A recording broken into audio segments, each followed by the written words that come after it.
Kulit cepat sunburn, kusam dan mula muncul tompok-tompok gelap pigmentasi itu, ini masalah ramai orang sebenarnya.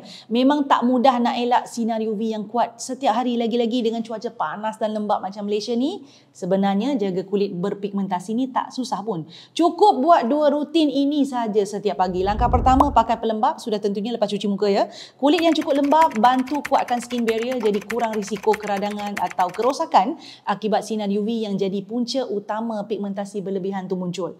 Langkah kedua, jangan skip sunscreen. Sinar UVA dan UVB ni dia boleh aktifkan penghasilan melanin berlebihan dan itu yang menyebabkan kulit cepat sunburn dan cepat juga bertompok. Ya, kalau nak jimat masa, guna saja Charms Hydra Fresh Tinted Moisturizer. Lengkap 3 fungsi dalam satu produk, pelembap, sunscreen, BB cream dengan SPF 50 PA++++, mampu lindungi kulit supaya nampak lebih sekata dan berseri sepanjang hari. Formula pun ringan, cepat meresap, tak rasa melekit langsung tau. Nak jaga kulit dari pigmentasi, amalkan 2 langkah ini dahulu dengan menggunakan hanya satu produk dari Charms. Simple tapi sangat berkesan.